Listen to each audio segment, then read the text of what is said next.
everyone, and welcome to Art Mumbai. Finally, the day we've been waiting for the last year. I'm Minal Vazirani. I'm the co founder of Art Mumbai and Saffron Art and the Saffron Art Foundation. And it's all kind of connected and integrated, especially for today's talk. I'm delighted to see you all here today. This is a very special afternoon and an amazing day for us all to have gathered here for an incredible artist and for a bit of slice of history. Um, I would like to just take a moment to acknowledge the Art Mumbai speaker series. It's really in the last couple of years has evolved into a very significant uh, space of dialogue, of discussion, and discovery. And I'm so grateful to have the Kiranada Museum of Art as our speaker series partner. And I will introduce sort of the star of that moment from KNMA shortly. But I would like to take a moment to let you know that this year the speaker series is actually going to explore various themes that of confluence, the rise of South Asia's cross cultural dialogue, of philanthropy, and much of what is happening in this expanding region. Um, we are also celebrating the centenaries of some of India's most iconic artists. And for this particular panel, as we talk about myth and modernity, 100 years of Tayyab Mehta, I couldn't think of a better way to kickstart these discussions. It's really special. It's a celebration of the life and work of an artist that I've not only admired but studied and hope to learn more, which with every passing day. This conversation that we're having is an extension, actually. For those of you who aren't aware, it's an extension of the exhibition that's happening on the other side of this tent. It is a retrospective that has been done and created in coordination with the Tayyab Mehta Foundation, the Kiran Nadar Museum of Art, and Saffron Art and the Saffron Art Foundation. And we've come together to put a show together that I think is pioneering in its format. I cannot think of a single art fair I may have been to around the world where we would have seen a museum exhibit like this that's accessible to so many at one given moment. Um, and I'm delighted to be able to present this. Of course, we couldn't have done this, as I said, without the Tayyab Mehta Foundation. Yusuf, Himani, and the whole family, thank you so much for trusting us with your father's legacy, history, his art, and I think his message. And it means the world to all of us. In today's conversation, we're going to learn about the various facets of Tayyab Mehta as the artist, but also as the person, as a husband, as a father, and how all of that wove into his art and into his creations. I'm not going to say too much more than this, but I'd like to just introduce our panelists.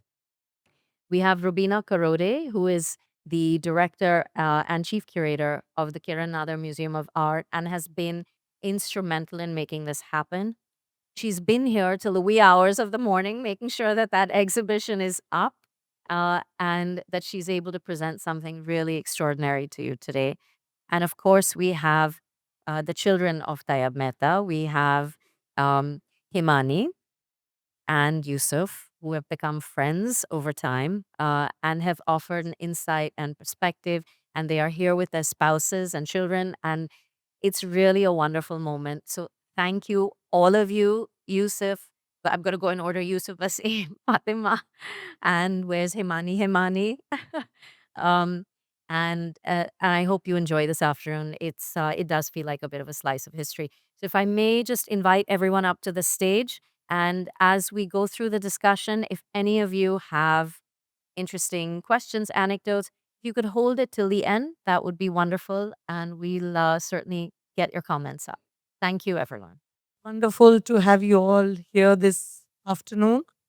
Um, Thank you, Minal, for that generous introduction.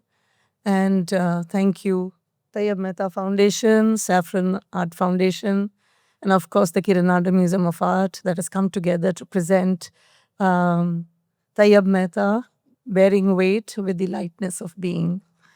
I think this is going to be an informal conversation, nothing much structured, because I thought that would be the best way to have it flow. Um, and I'll start by saying that there have been a lot more people who have been important and who have played their role in making this possible. And so thank you all, especially at Saffron Art team and Kirananda Museum of Art team, my own team with Aditya Mopi Devi sitting there, Nanvi Ora sitting there, and Aditi, who's not here, but Agastya, Mahika, Isha, and many, many more. Thank you so much for your support. And of course, things like that don't happen unless you have a very power-packed team which can install an exhibition of this extent or this scale in one day, literally in one day. So you can imagine all the magic happened at night and the wee hours of the morning. So, but the show is up for all of you.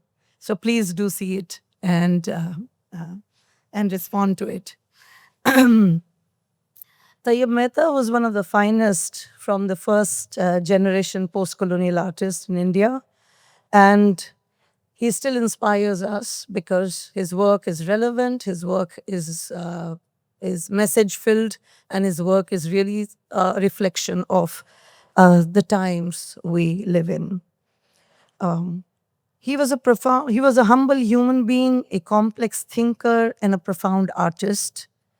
And it's been really an overwhelming experience to really have more than 40 works here in this exhibition, looking at the oeuvre that he has left behind. And I want to just add here that he was not an artist ever in hurry. He was a slow artist who took his time to absorb and distill the world around him, the books he read, the poetry he was moved by, and the new conversations that his art continues to open up every time that you encounter his work. I know of him less through him and more through his colleagues, his family, and his friends who spoke every time I've spoken with all his colleagues, friends, family that I know of. They spoke highly of his humane qualities, his empathetic attitude, and his artistic sincerity. In fact, I think I know more about him because of Ranjit Hoskote's seminal writings on the artist. And I thank Ranjit for his friendship with Tayyab Mehta and the extensive examination and critical study that he has done of Tayyab Mehta's work, along with, of course, Geeta Kapoor and many others who have been writing on the artist. I'm going to start by saying that we're going to decode some of the things that Minal just pointed out. But before that, I want to just start this conversation with both Yusuf and Himani, who I've been speaking with for quite some time now. And just to go back to this idea of, or the thought that you have spent a lifetime with the artist. And what do you have to say, or how do you remember him when I just said a humble human being and a complex thinker and a profound artist? And I'll just start by, let's open the conversation right there with Tayyab ji. Well, if you were to ask me to sum up what I thought of him as a person in one word, I would say that he was a seeker. He was a seeker for his own truths in painting, in life, in whatever, but he never stopped looking for what more should be done. His work was not complete. It was always that he's always looking for how can he do that better? How can he express what he wants to say better? And it was his extreme sensitivity and his empathy, to the kind of events that took place in his life and around him that, he wanted to communicate and find and resolve for himself, to find that truth behind and to resolve, the kind of trauma that he witnessed. So that's one quality that he never stopped looking for in his work and his life. Yeah. Himani, would you like to add something? Yeah, that's an interesting thing that you say, because we always felt that in all of the work that he did, he never sort of thought this is it. And I think for any creative enterprise, if you say, I've got it, I've done it, where do you go from there? So even in the last few years of his life when he was quite unwell, he actually he read a lot, he explored new ideas, and he was taking his work into a completely new direction, which we have some of the examples there in the diptych of the bull diptych, etc. And it's very interesting that he was taking his work into a completely new direction after having achieved this fantastic response to some of the very iconic work like the Mahishasur or the triptych and things like that, So yes, that's an interesting observation. And I think for him, my memories of him, of course, we've talked about this, that when we look at a painting, and of course we discuss the painting as being something very special and unique. But having lived with some of these paintings while they were being painted, when we were younger, when we were children, we saw them, they were there, they were the making of those works was happening around us as part of our lives. And I think the experience of that time and then the experience of looking at it after so many years later, reflecting back, you've also grown and matured as a person, is a very different thing that you sort of suddenly realize when you're looking at some of the, even today in the morning when I was looking at the works and all together hung like that, I was overwhelmed because each work is absolutely majestic. And yeah, and all of them, actually, most of them were painted in very small spaces, like we were talking. Yeah. That it was not a very lavish space that he had to work in, yet he came up with these huge paintings and ideas that he explored.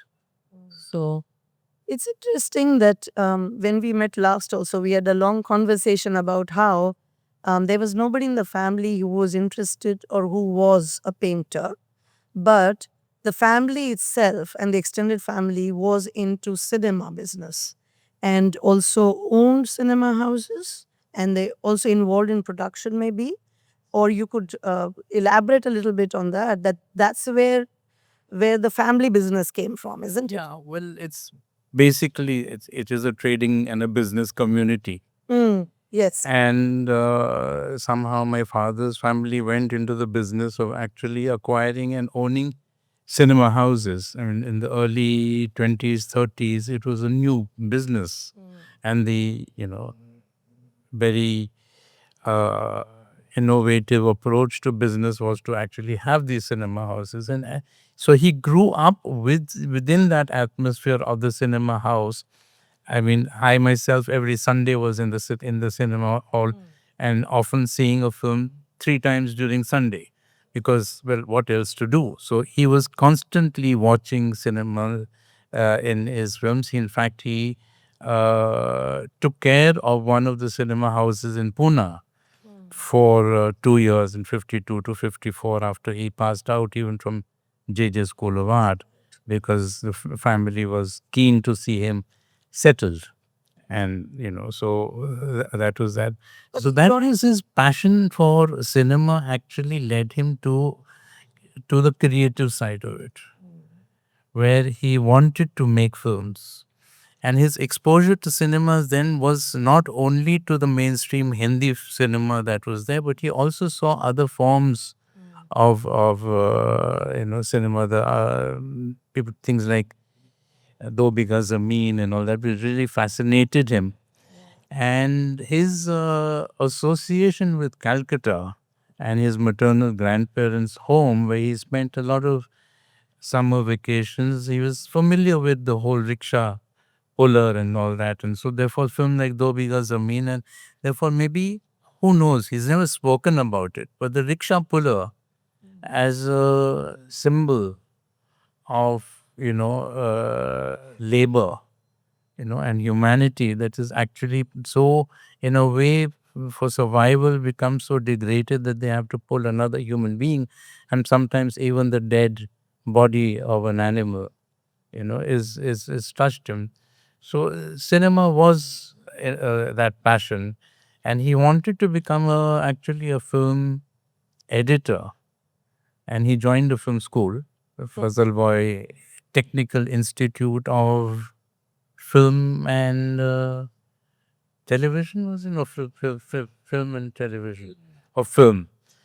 Uh, in the 40s, but because of the independence and the partition riots that took place, he found it difficult to move. He got actually fed up of the theoretical, and he went to train as a film editor.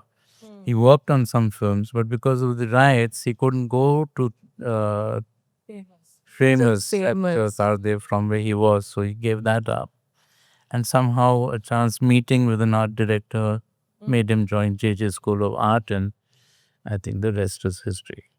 So it's very interesting that he went to JJ to actually study art direction. That's right. And then he went into film editing, and gradually he realized when he was studying there that he was very much drawn to the possibilities and the potentiality of the medium of painting as such. And that became really his calling, isn't it? And he had, by that time, before he left JJ, I think he had already made up his mind to be a painter. And I think it was around that time only that Bhulabai Desai was happening, and M.F. Hussain and Souza and Gaitonde, Akbar Padamsi, and many of those artists were then really meeting each other, and there were conversations around what modernism would mean in India, what is the dilemma, what is really the friction between the so-called idea of traditional art and modernity. And I think they were the ones who really were actually trying to balance and think about this in a very productive terms, I would say. And so then the journey started, so to say. But uh, it's interesting that you mentioned Calcutta, mentioned Ray, Ritwik Ghatak. I think he was familiar with the work of many cinema directors and really inspired. And I think in some way it reflects in his work also, because his work, whether it's a still image, is in action actually. So there is a kind of animation that he brings into his work, and also cropping of images and many other strategies which consciously or unconsciously he did imbibe in his work, so to say, to make the painting what it became, how he really worked with dualities of different kinds and polarities, of working, but highly skilled in whatever he was imbibing. He was really a person acutely observant and very alert and agile with what he observed of daily life around, of images that really haunted him and really stayed with him very long. He was not somebody who could really discard what he saw so easily. There was no way that he would just edit it out. It stayed longer and got distilled in many different ways. And that's what is very interesting also, because he works with very few themes as such or preoccupations, in his work. But it's also a challenge that you may paint the same subject and yet paint it anew every time, and every time with a new story to tell, which is a very big challenge any artist or a painter can take, can have, because you work with those little subjects, so to say. And that is one extraordinary quality of Tayyib Mehta, which we can come to. But before that, I just coming from a Bohra community, and I believe, and I've read in several of these essays, it was an Orthodox family.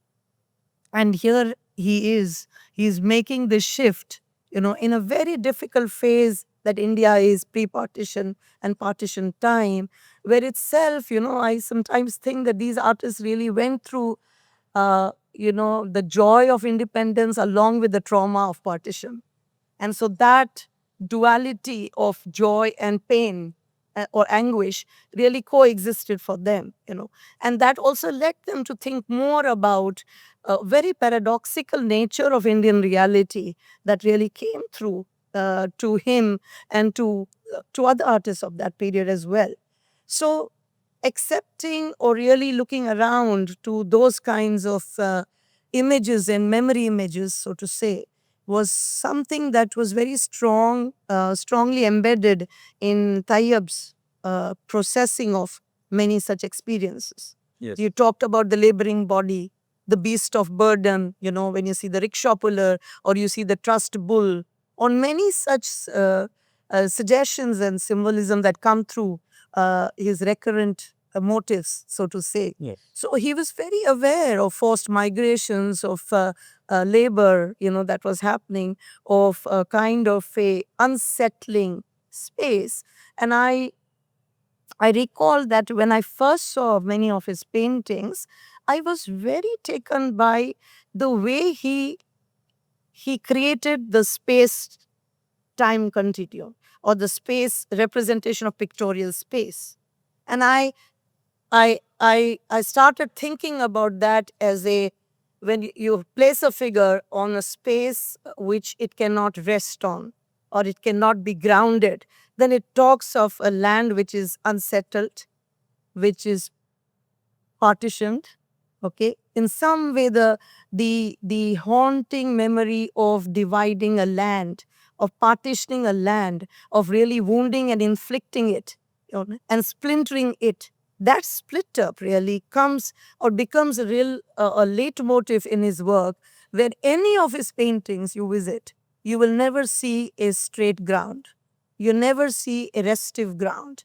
You always see a ground that is turbulent, that is unsettling, and really puts the image in that kind of a moment of being destabilized, so to say. And it really stayed with me very long when I started analyzing and looking at those works again and again, because that was Tayyab. He would process it, he would distill it, and a lot stayed within him. And what came out was a very abstracted form of understanding of these very traumatic experiences, so to say. Yeah. Very interesting that you put it like that. Absolutely. And I would actually go a little one step earlier Well, to his work of the 50s Yeah. and, till the mid 60s, when you see the thick impasto treatment, yes, where the figure and the ground, yeah, you know, have no separation. Anymore. They merge into each other. And that is a period when he possibly, as a person, as an artist, found it difficult to remove himself from, the world, etc. He's so engaged into it. And he's so caught up in what was going on in society at that time. For him, the society, which is the world, and the individual are one. And what he's then talking about and what are his canvases are talking about are exactly, absolutely the same. And now the distillation of that experience and the distillation that yes, now that, okay, now I am able to distance myself, then allows him to separate the figure and the ground. But how do you situate the figure now within the world is what you're talking about. And that is the problem that he worked in. So it's always still, it's a search, I think, and coming back to the seeker kind of analogy which I had, it's a search for identity which they all had as as artists, who are not sort of going to be influenced in that sense by the Bengal school, but who are still not informed in that manner yet about what is happening in Europe.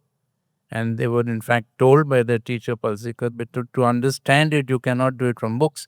You have to go to Europe, which is why so many of them actually made those visits to Paris, to London, to New York, and spend that time there, because For them, it was important in order to find what is happening in the world around them and to bring that vocabulary back into India. And it was those visits and then that distillation that slowly, sort of allowed him to evolve into this kind of a language. I'm glad you brought this up because even in the early works, the space is still nebulous, the space is still undefined, the space is still unbelonging. It speaks of an unbelonging. In a very different manner. Correct. And it emerges from those fleshy patchwork of paint. You just are seeing a figure emerge. Or a very strong work, a very small work in this exhibition called Decomposition is so powerful because what you're seeing is just mangled limbs or mangled faces which have just been treated only by the treatment of impasto in a way which is just creating buttery marks or very frenzied brush marks, literally, or knife marks, and really the image comes out. But what is interesting is to see how he transitioned from that kind of a very materially sumptuous figure to a very dematerialized figure, where the flesh goes away literally and the weightlessness comes over. We'll talk about it. We'll listen to Himani first. So, listening to you both talking about this, my mind is going to a later period in his work, and I don't know, I could be off the mark, but what takes me to the Shantiniketan period, where in the Shantiniketan triptych, the central panel, we have these women and this beautiful image of a woman with a goat. And it's there is a sort of there's a very lyrical quality in the compositions in that. So there are many elements. There are 3 panels. Each panel has a very different mood actually, and it's almost all of what you're both saying is coming together in that painting, because there is the distance, there is the sort of disconnect, and yet there is that sort of ठहराव जो बोलते हैं कि there is a sense of rootedness. And those women, that the group of women or the group of the drummers who are drumming together, that the drummers are creating this whole sense of the fair, and it's all in that one painting. In the 3 panels we see all of this. So it's almost like by the mid 80s you see a distillation of a lot of what he has already been working on coming together, and the sort of almost, I would say, like a confidence to put all of it into one big piece. And it's a fabulous narrative piece in that sense, because it's, I was saying the other day that it's one of my favorite works, and you keep going back to it. You see more and more things. You sometimes see a little shadow peeping from behind somebody that you have not noticed before, a little half face, and things like that, So, or even the use of the color. The color is so important. We can talk about color, his use of color as his work progressed, where very bold choices of juxtaposing colors, very strong colors with each other. And then, of course, the my favorite parts of most of his works is the amount, the very sparing use of white, but it just comes and it literally draws your eyes to that hand or the skull or something. And the white is so important in this whole bouquet of fabulous color. So also when he went into this very strong color, flat color application, how very two-dimensional spaces became, he manages to make them three-dimensional in his with his drawing, his line rendering, and his so this is I feel that Shantiniketan period was extremely important, almost also because it was healing for him after a very big heart attack. So I think all of those things you can see in the journey, and I just wanted to come to that. I thought it was an interesting. I'm I'm glad you mentioned this idea of distancing, which is to say that you see something which is immediate, something that strikes you, something that haunts you, but you, in case of Tayyab, is not making it exactly in the way that you see it. Okay? It's about how you, through a process of distanciation, let's put it, he would then abstract it and gradually keep on abstracting it to a point where it would take on a new identity or take on a new meaning. But I would like to add that though there was a distancing in his case, there was never a, how do you call it?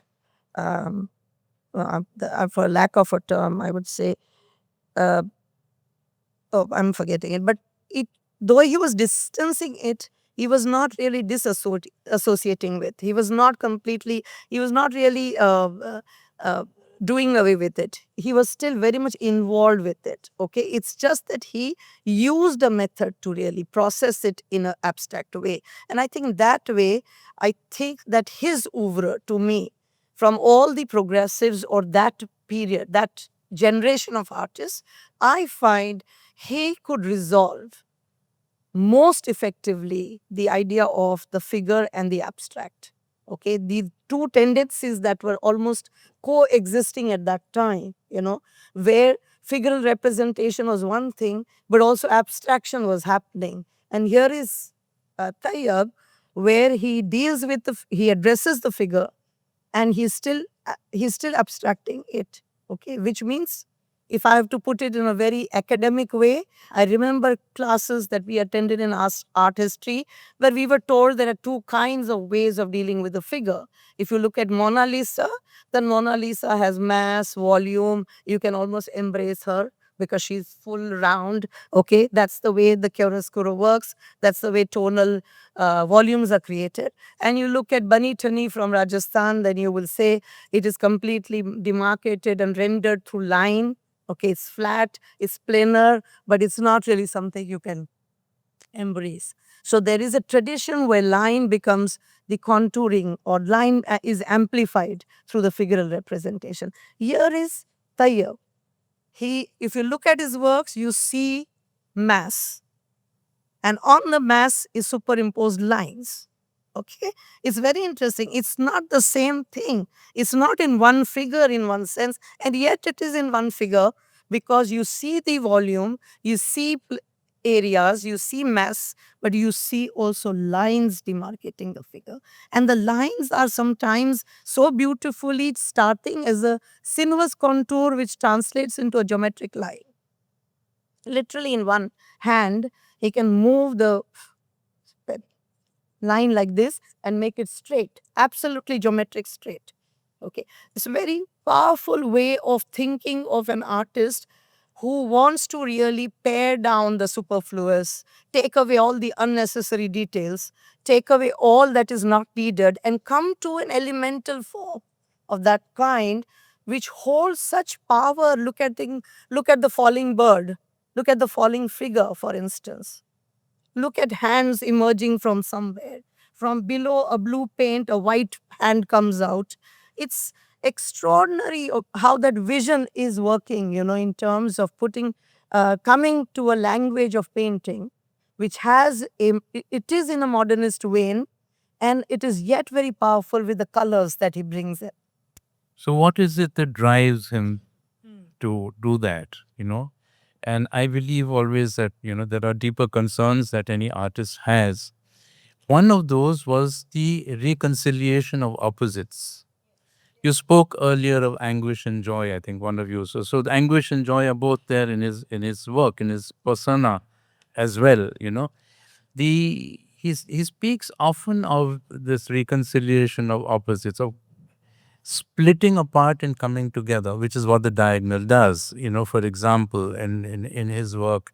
And therefore, when you talk about the figure and figurative and the abstract, the realistic treatment of the figure with the abstract treatment of the figure, these are all things which are there in his approach to the duality of nature, of every element that is there has a dual nature. So everything has a three-dimensional form, also has a two-dimensional form, because you cannot have your three-dimensional figure without the shadow. So the we exist with the two dimension and the three dimension in a way, if I can borrow from somebody else's statement. But these are some of the concerns on how he can actually synthesize these opposites.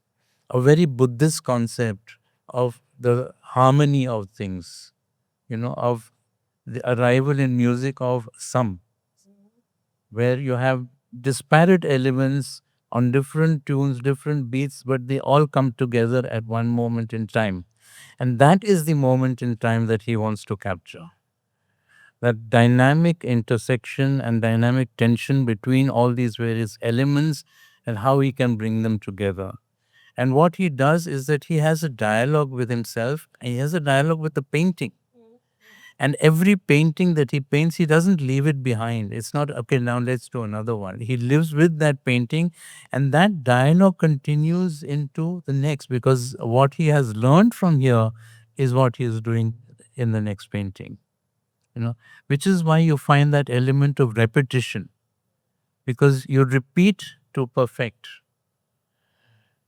Yeah. Write this line 100 times until you understand it perfectly, whatever. That repetition is what he is doing. And that this is why you actually, when you look at an exhibition like this and you see about your work and you see an evolution of the thought process of the artist. Correct. From beginning to end. And I'm very happy that, with KNME and Saffron Art, we have managed to put together an exhibition which, he really wanted to see. Maybe for himself, who knows, but he really wanted to see. He didn't have a major solo show in Bombay till after 86. This is his first major solo show. And that's something that is to be creditable for. But, to see it even for himself, maybe to say, okay, this is where I started from and this is where I'm going. And like Himani said, that diptych that is there at the end, marks the beginning of a new, what he felt could become a new phase in his work. That dialogue actually is still open. He couldn't finish it. So there's a little anecdote about, his teacher, his guru at JJ was Palshikar. And often he used to go over to his house, and with him he visited Bhimsen Joshi, the vocalist. And I think he asked him that when you perform on stage, how do it's always so perfect. You never make a mistake.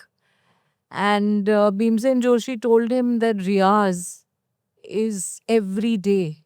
Every day. You cannot stop doing your Riyaz. You have to practice your craft every single day. You cannot get complacent about it.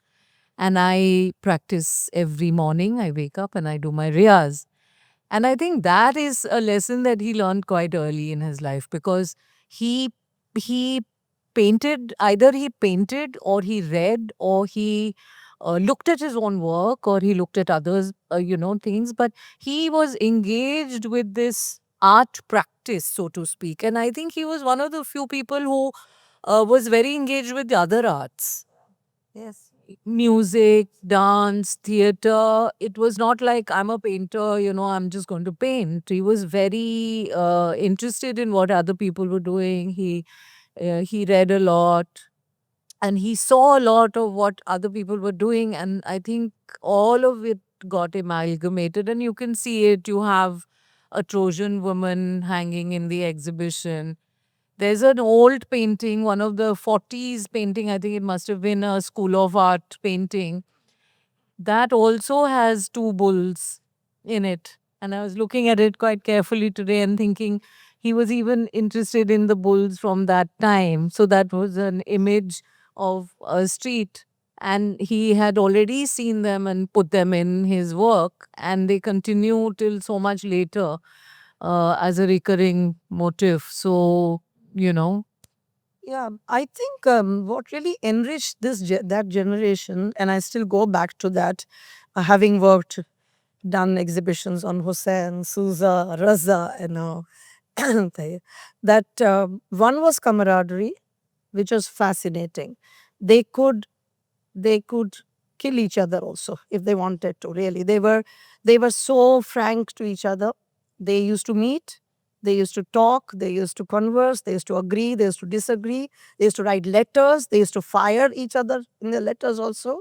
And we know about that. That is a whole archive that is there, and hopefully in the exhibition, the retrospective that will happen at KNMA, maybe much of that archive material will come out, where they were exchanging letters. That's one part of it. But also being just open as a generation to really absorb from music, meet music people, National School of Drama. Al-Qazi became a very important influential figure for all of them, so to say. Coffee house in Delhi, where they all met and really discussed politics and many other things as such. And such forums, really, literally, they were so thirsty to really go and catch everything that was happening, whether it was cinema, whether it was theater, music, opera, everything. Literature. Yes, literature and poetry. In fact, a lot of them wrote poetry as well. Hussein wrote, Tayyab wrote, many others wrote. And so it's very interesting. It's not something that was really restricted only to the easel and the canvas, but much beyond that. And when they traveled also, a lot of them imbibed and learned much from cinema that they saw out. Even the counterculture that Tayyab really encountered in London and many other places, totally anti-establishment, really the hippie time coming in, the many other kinds of things that were happening in London and elsewhere. And I think that enriching of this whole ensemble of experiences really gave them the depth that we encountered in their questioning of, what is duality of life? What is self-awareness? What is me when I'm awake? What is me when I'm asleep? What is me when I think? These are all three of me in one, myself. And many such things that you read in Swaraj, for instance, the book by Ramu Gandhi, in conversation with Tayyab Mehta. So I think it went to great extents, also learning from the movements that happened post-war in France, in Germany, in many other places, but not to forget equally embedded into the traditions and indigenous wisdoms that came out of India and the Eastern world. For instance, his interest in mystery, the unknown, the possibility that painting gives is it does take you subconsciously to something, but you never know where the unknown will take you. And that unknown is also reflected in the work, the way that he structures it. And I'm totally a person who believes in that, because a lot of artists that I interviewed of this generation and the next generation, Ghulam Sheikh's generation, they talk about this. They talk about how there is only a point till which technique can take you. But technique is not art. Technique is a part of art, certainly not art. So, what is it that takes you beyond technique? Okay. What is it that takes you beyond measurement? Like Da Vinci said, that a great artist is one whose grace precedes or exceeds measurement. So, the measure is there, the structure is there, but there is something more that goes into the work that really opens it up to many different kinds of manifestations and readings. And I think in Tayyab's work, that is very profoundly experienced by a lot of people who write on him, that it has this complexity of addressing life in many different ways and forms, and really he tips that, is tipping it in the work for you to really feel it, think about it, and question it, or address it. So I think that is one point. And finally, I think before we open it up, I think the time is over. From the beauty of his compositions to the hauntedness of his images, Let me just quickly ask you one more thing, which as a family, when I visited you at home, we talked about how many of these artists started almost making their house their studio, literally painting out of their bedroom, where the room becomes your studio in the daytime, and nighttime you just transform it into a bedroom. Okay. And I love the idea of that kind of compression of space that is felt in Tayyab's work also. He compresses, condenses the image in such a way that even, it can have 5 hands and 2 hands and 2 legs, but it's all within that little, frame that he can do. I just want you to speak a little bit about that period in terms of two things. One, some of these very beautiful instances with your mother, Sakina ji, who was talking about when they went to London and when they went to Rockefeller, for instance, you know, um, the people whom they met, were also people who were strugglers maybe, or who lived that same kind of life. But there was different kinds of learnings that they picked up. And that also comes back. They come back with it. She was also a working woman, and therefore, very interestingly, how he looked at his time in London and the Rockefeller, and then just back to Bombay and what Bombay meant to him. If you can just elaborate on that. Would you like to? I think the time in London for him, he had gone in 59, soon after his solo show at Jahangir Gallery, which was hosted by Gallery 59 Bal Chabra. And very soon after that, he left for London. And I think there was a lot of urgency within him to, not waste time, to go there, to finally be able to go and see works in the European masters actually in museums and galleries, to experience the city and to be able to do some work there. And he of course wanted his my mother and Yusuf to join him. And then by the time they got there, I think he was quite clear in his mind what he wanted to achieve in terms of getting from the city. So he didn't waste time. He joined courses. He joined a printmaking course, which he could only afford to do twice a week, because money earned from odd jobs that he was doing could only pay for 2 classes. But he juggled all that. He somehow managed to do odd jobs. He even worked at a hospital where he had to clean the morgue at one point, and he continued to do that till the nuns told him. It was a hospital run by some nuns, and they said, "You're an artist, why are you doing this? You don't you leave this job." So he said, "No, but I need to keep a job to earn." So they said, "Okay, you come, don't come every day, you come few days in a week." And my mother stepped up. I mean, I have to really tip my hat to my mother, because I think we know, and my father knew as well, that without her support, she just went, she arrives in London, she meets somebody, she manages to get a job, and she has been the rock, that has sort of been a working woman coming from quite a sheltered family, but doing this, keeping the home going, and allowing for him to actually be able to use his time in London to paint. And by 1960, 61, he had some major shows there, produced a large body of work, but lived very frugally, but very happily, it sounds like, from their stories and, all the things. But also an exposure to the art scene, to some music concerts, meeting somebody by chance who introduces them to Western classical music, just gives them a record of Bach, and suddenly the world of Western classical music opens up. So I think they had a happy time. It was a difficult time, and Yusuf was a child there, so he has memories, of course, of I was the happiness. But I was born there, so then I don't have memories of it. I only have stories that I have been told over and over again about how danced to the Beatles songs when I was a 2-year-old child. So the Beatles were obviously a huge influence in the 60s.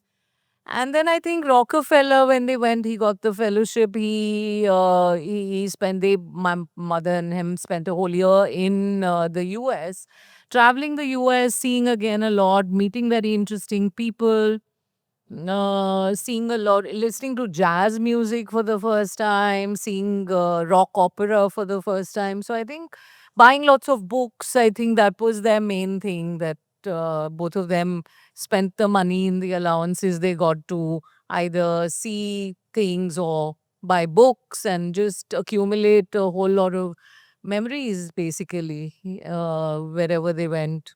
And of course, my mother had very long hair. She had knee length hair. And sometimes she describes this one incident where she's waiting for him near a little. He's gone to find out directions to go somewhere, and she's waiting alone. And suddenly these boys started pulling her hair because they couldn't believe that it was real hair. They thought that it was a wig or something, and they were just pulling her hair, and she got really frightened. But then she told them, somehow managed to explain to them that it was real hair. So those kind of things, I think. But lots of, I think the New York years also gave him, when he came back, I think again his work changed dramatically. And we have the Diagonal series that emerged in the 70s after this return from the US. So, Yeah.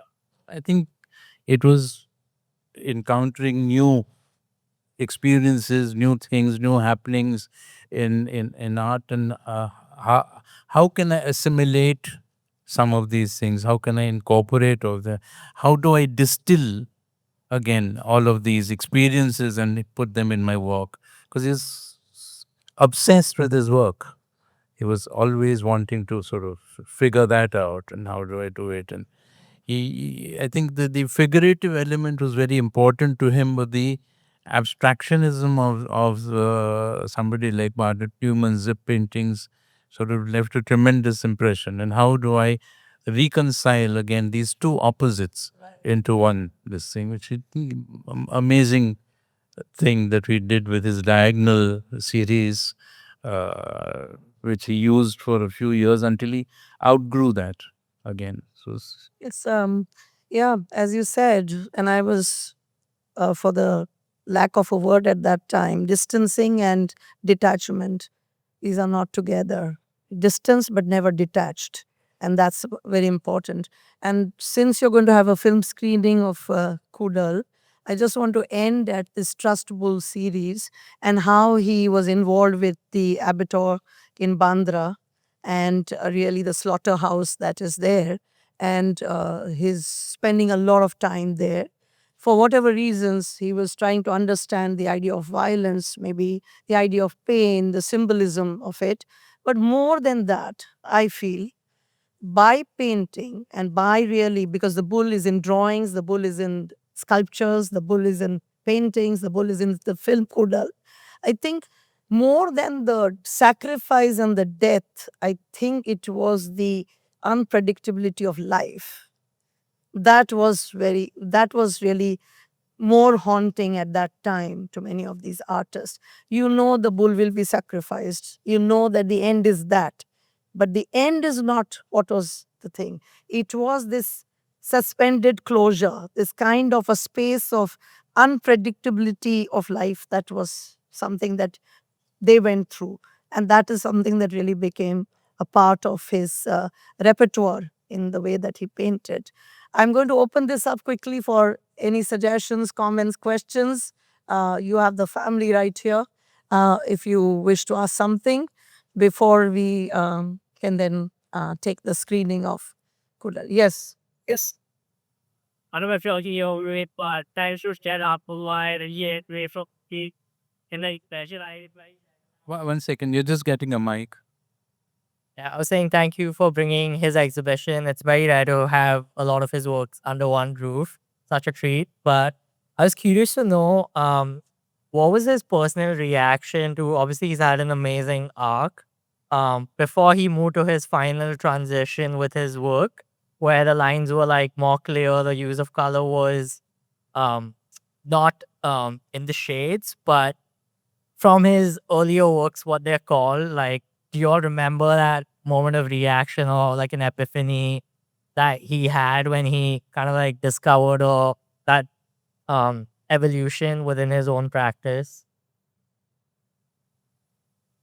What was his reaction? Yeah, his personal sort of a reaction to that discovery. But Yusuf said in the start itself that he was a seeker, and I think no artist can should really go to a complacency place, a place of complacency, because that would be really the death of creativity. And I think for a person like Tayyab, who was very sensuous in his painting, in his work, very sensuous in his perceptions, but an intellectual artist, a thinking artist, as you can see, to come to something that potent, by really, taking away a lot from it is a process. And I think that creative process continues and would have continued if you would have lived longer. All artists from his generations have painted till the last day of their life, literally. So I think I don't think that for him, yes, it must be exciting in one way to see how his work is progressing, but also an inner kind of restlessness and turmoil is always part of a creative soul, I think. But Yusuf can Yeah. add. No, I think that's well put. And um, well, I think we should not put great trust in epiphanies. They come but rarely. I mean, it's true. Many people must have had their heads struck by apples or something else, but none of them became Newton. So I mean, what is an epiphany? To recognize that, well, something unusual has happened I mean, is that what you mean by an epiphany? I don't know. I mean, I meant like that moment of discovery because I'm sure it's like an ongoing pursuit for him. But Every sort of, moment is a moment of discovery when you're a creative artist. Every painting that you do actually expresses something new and leads to something else which is new. So everything is a process. It's a continuous process of learning and of discovering, of exploration, and of charting new areas unknown. thank you. Yeah, this. Thank you so much for that very insightful talk. I was just wondering, I was interested in his sculptures actually, because they're so evocative. I was wondering, did he train in bronze? The medium is largely bronze. So was he trained in sculpture as well at the JJ School of Art, or was he more into, because I think he majored as a cinematographer. So I was just wondering. So he trained at JJ as a fine art. He was training in painting. But there was a time when he went for a few months to Baroda to the sculpture, to learn sculpture. But it was a few months. He did not do a very long course there. But I think, again, the same thing. Like if you're a creative, within that pursuit, you get your exposure is to, the arts, you to painting, drawing, sculpture seems like an obvious extension of that. So, and then, so he did do those sculptures at that time in the 50s when he had the opportunity to do bronze casting. And then again later in Shantiniketan in 1985, when he was there for 2 years, again because he was attached with Kala Bhavan, he had the opportunity to again work with sculpture and cast in bronze. And I think again, if you look at the sculptures, they are bull heads or bull torsos and things like that. So it's a continuum. You can see the continuation of the engagement with, and again, it's a three-dimensional piece. So I think that's I what would it was. also like to add that, I believe from what I've heard and seen, that in those days there was not that much of a demarcation between fine art and sculpture and printmaking, because he did a lot of prints when he was there in JJ, and some of them are up in the exhibition as well. So they explored various media, not a single In thing fact, most alone. artists did. Yeah. Most artists did. Especially of that time, and even later, they explored many different media and learned many different techniques. So, yeah, he learned that fascination with the three-dimensional form was there.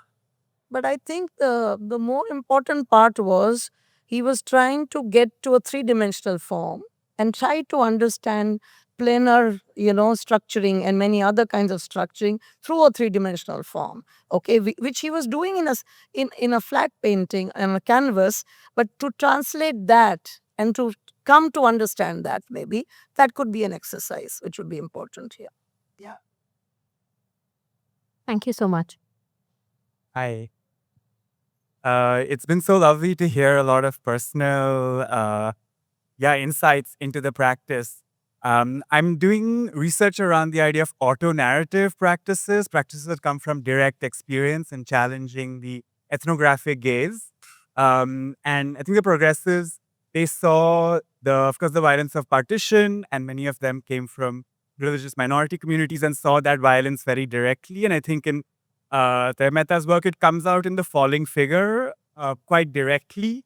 And I'm wondering whether you see in your readings that this kind of experience continues in his work, or is it something that was really expressed in that body of work and then he moved on to other considerations which are broader than the self? Well, I don't think we touched upon that a lot, where, he also goes into a mythology in many other areas, and especially his depiction of Mahishasur or Kali and many other figures.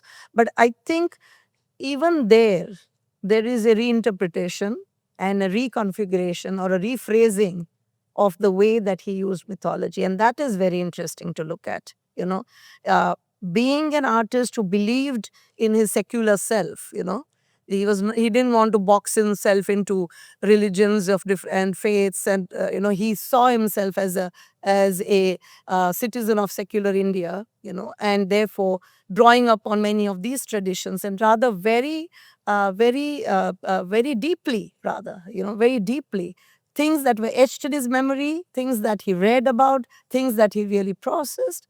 And he was able to bring that kind of the same kind of questioning or same kind of addressal through the mythological figures also. The larger concern remains, it transcends into different areas, into different modes, but the larger preoccupation remained with him. And I think that was very important. We didn't touch upon the idea of the duality, where then the beast, the animal and the human and the non-human, nature and culture, many of these things came together into his understanding and his philosophy that really came about in understanding and having an empathy towards life. Okay. To be, Yes. yes, Hugo, yes, sorry. Yusuf, you mentioned Tayyip continuously seeking to perfect the image. So there are different aspects to that. I understand he was also willing to destroy a canvas if he was not satisfied with it, or he was willing to let it stand and then look at variations of a theme and taking it further in that sense, almost like a film sequence. I would. There is a story we heard of where he once completed a painting and he sold it. And he sold the painting. And when the person who bought the painting came to pick it up a few months later, he had destroyed it.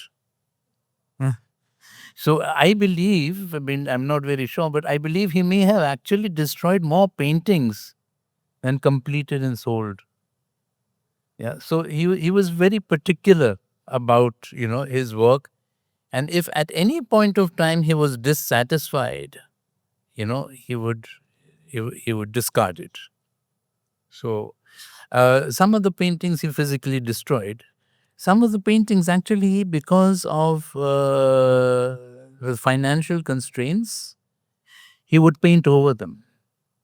So if at some point, if some researcher who has the resources actually was going to take a X-ray of it, you might find underneath the outer surface and inner surface, which is a completely different image. There is one such painting in this show, in अरे this सब राज मत खोलो. under painting you can see the I paid a lot of attention to see there was another form under There it. is, yes. And I think this rewriting and writing is part of it. And I think a lot of artists of that generation also believed that in destroying something you do create something. Okay, and that remains that in within that process. Okay, So which is that- very that was interesting. the dissatisfaction and the seeking of, Yeah. okay, is this what I want to do? Is this what? It was also setting very high standards for himself in the sense that, self critique was a very strong personality trait. And he was extremely clear that he would not let something pass if it was just all right. Or it was very often when we said, oh, this is so wonderful and all that. And if he didn't think so, he would not show it.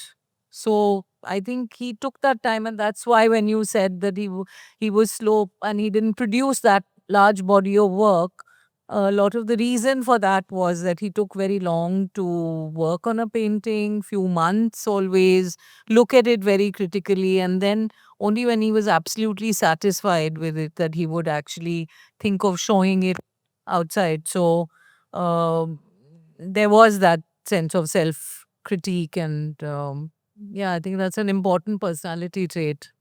So on that note, with Tayyip's, yeah, There's somebody there who's Yeah, been hi. through- oh, sorry, Yeah, yes, I yes. have a question. I know that Tayyip was very known for his colors and his contrasting colors, and Himani was also mentioning that he used white something more subtly, sometimes to emphasize that, perhaps suggest a counterpoint or something. And what I understand is at the very end of his career, he wanted to go monochromatic without any color whatsoever. Understand. So I'd love to hear from you as to why he chose to do that when he was so known for his color.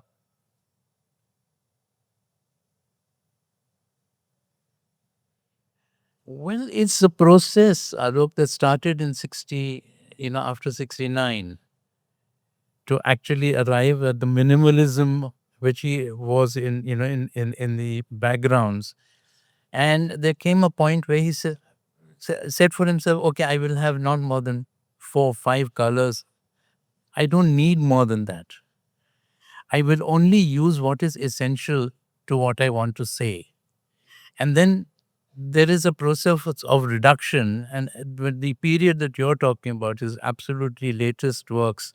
He felt that he doesn't need more than 1 or 2 colors.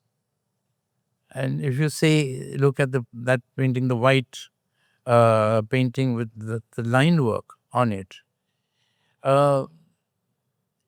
you go back to the beginning where the figure and the ground are merged, right? Where in the earlier period there were so many colors in it, and it was so much of confusion and chaos in his mind, maybe in the society around him, the thick impasto kind of texture, where the human figures emerged from the ground, but not completely.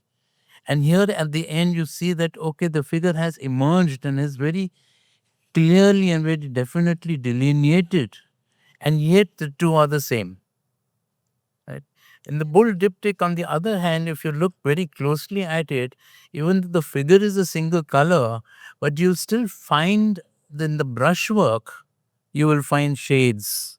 and figures that appear into it, especially the legs, for example. So he never left that, but he felt that distillation that we have been talking about in terms of distillation of technique and elements and reductionism is important for him. I'd like to add to this, sorry.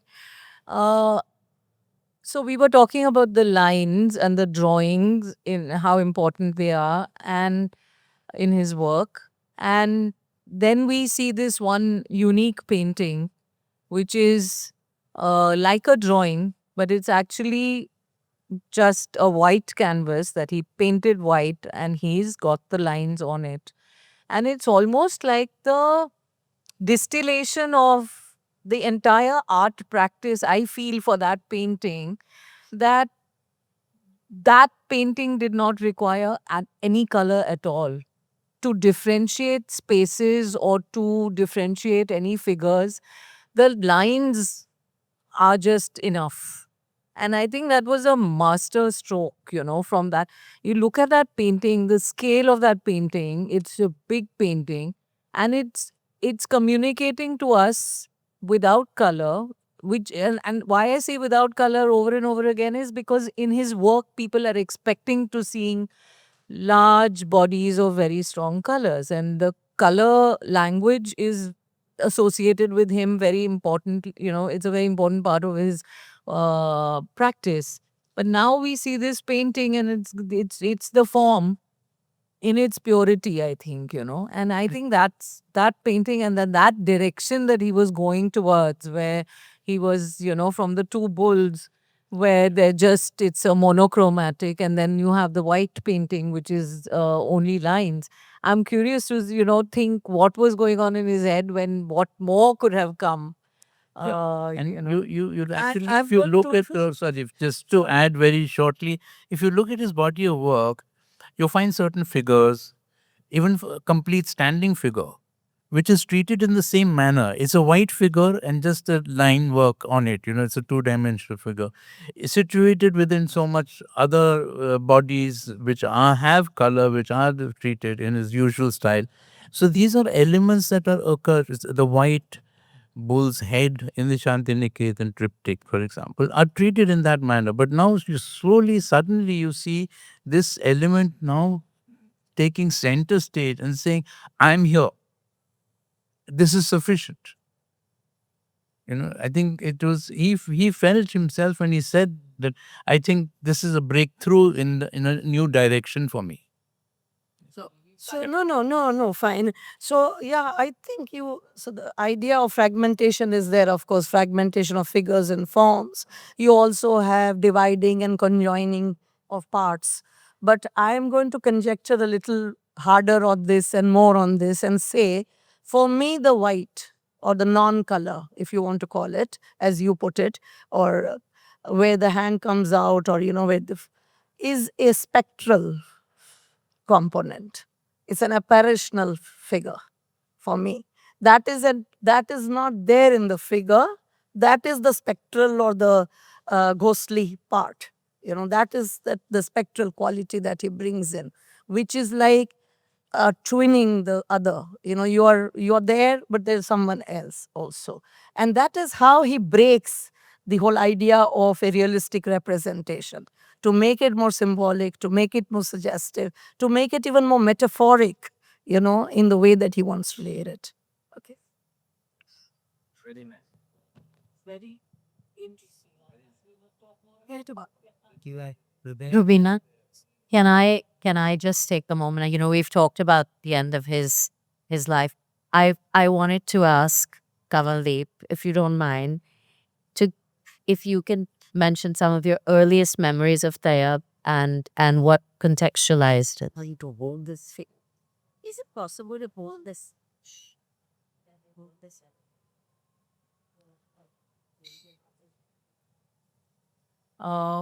Whoever's operating the AV, just hold this image because I think they want to speak about it. Just don't let it go.